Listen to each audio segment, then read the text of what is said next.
Women have always played a role in defending our country, serving as spies, soldiers, nurses, translators, switchboard operators, mechanics, and pilots, to name a few. As General Eisenhower stated, they have met every test and task assigned to them. Their contribution in efficiency, skill, spirit, and determination are immeasurable. So important were these contributions that in 1948, President Truman signed the Women's Armed Services Act into law, thereby allowing women to serve as regular members of the Army, Navy, Air Force, and Marine Corps. Tonight, we honor 3 exceptional women whose skill, spirit, and determination embody the definition of a citizen soldier. Retired Chief Warrant Officer 5 Candy Martin is on a mission, as much today as she was in the Army. In 1975, it was for her an easy decision to enlist in the Women's Army Corps to support and defend the Constitution. During her time in the Women's Army Corps, she met her husband, Sergeant Major Ed Martin, pursued her education, and started a family. After 20 years of being in the reserves, Martin found herself in a critically short job specialty as a Chief Warrant Officer 2 and was called up for active duty. Several years later, in 2005, she volunteered to deploy to Kuwait and Iraq in support of Operation Iraqi Freedom. She spent 12 months in Iraq before returning home and ultimately concluding her 38-year career with the United States Army Quartermaster Corps. Her service to her country has been marked by commitment, by honor, and by sacrifice. In 2007, Martin's only son, First Lieutenant Thomas Martin, was deployed to Iraq, with just 1 month's space between her return and his departure. Unfortunately, he did not come home. From that moment, Martin's mission changed from soldier to advocate. She served as president of the American Gold Star Mothers, and she is an ambassador for Wreaths Across America. She identifies strongly with that organization's motto of remember, honor, teach, living her life by these principles and being of service to the story of her son, other families, veterans, and women all over. I'm humbled and honored to receive this award. I know that there's been some pretty prestigious people in the past that have received it, and to think that I've been cast into that particular group of individuals, it is humbling. I feel fortunate that I was born into a family of service. One of my earliest recollections, I was maybe 3 years old. I was a toddler. My mother was the savings stamp lady for a local elementary school back in the late 50s, but I remember that and thinking, why is my mom doing this? And she talked to me about service, and I was able to foster what she taught me and to take that into my own military service and eventually the service that I continue out of uniform as well, too.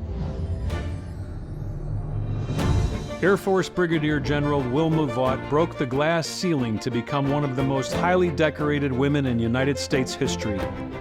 In 2022, Vaught was awarded the Presidential Medal of Freedom by President Biden. The award citation reads, "The first woman to hold every job she ever had." This is true. She was the first woman to deploy with the Strategic Air Command Bombardment Wing on an operational deployment, the first female Air Force officer to graduate from the Industrial College of the Armed Forces, and the first woman to be promoted to Brigadier General in the Comptroller career field. Her achievements helped create a path for future military women who would be judged on abilities rather than gender. She enlisted in 1957 and served for 29 years, retiring in 1985, having been awarded the Distinguished Service Medal, the Legion of Merit, and the Bronze Star.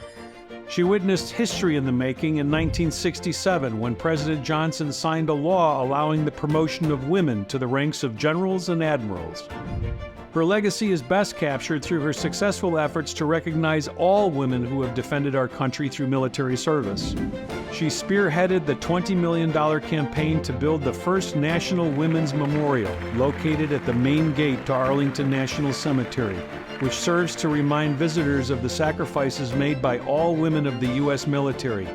General Vaught's pioneering spirit will be recognized well into the future. When informed of her Citizen Soldier Award, Vaught commented, "I am truly humbled at being one of the recipients of the 2023 Pritzker Citizen Soldier Award. To think I could stand with previous recipients, giants like Senator Bob Dole and General Ann Dunwoody is beyond my imagination. I really worked hard to embody and demonstrate the Air Force ethos: integrity first, service before self, and excellence in all we do. Thank you for recognizing my service to America in and out of uniform. Of all the jobs undertaken by enlisted women during World War II, pioneers of the then young profession of physical therapy may not come to mind. However, First Lieutenant Bette Horstman was one such trailblazer. After graduating in 1943, she was recruited to attend physical therapy school at the Mayo Clinic in Minneapolis, where she discovered her ability to heal and her purpose. Horstman was sent to Longview, Texas for her practical portion, and she was exposed to the physical consequences that fighting in World War II had on returning soldiers. After that experience, Horstman enlisted in the U.S. Army Medical Corps. She'd spent much of her military career on the island of Saipan, which had been hit hard with trauma. She attended simple fractures, sprains, and aches, and treated burn patients from bombing runs gone wrong and infantrymen with self-inflicted wounds. In her post-service life, Horstman helped establish the physical therapy departments at 3 Chicago area hospitals, and she was the first female in the state of Illinois to open her own physical therapy practice. Her life continues to be about giving back in many ways. In recent years, she has worked with the Veterans of Foreign Wars, the American Legion, and at the North Chicago VA as a post commander, where she has volunteered for nearly 2 decades. At 101 years old, Horstman shows no sign of slowing down. Of course, it's a great honor to receive this award. As a physical therapist for 74 years, I'm still fortunate to be able to think and perform functionally. So I felt like I continued to contribute to my profession even though I retired. I started volunteering at the VA because I knew I was a capable physical therapist and could help. My last volunteer job there was the most difficult, a program called No Veteran Dies Alone. Their families either couldn't drive anymore and come to see them, or their families were deceased. They had no one. So I think it's a wonderful program.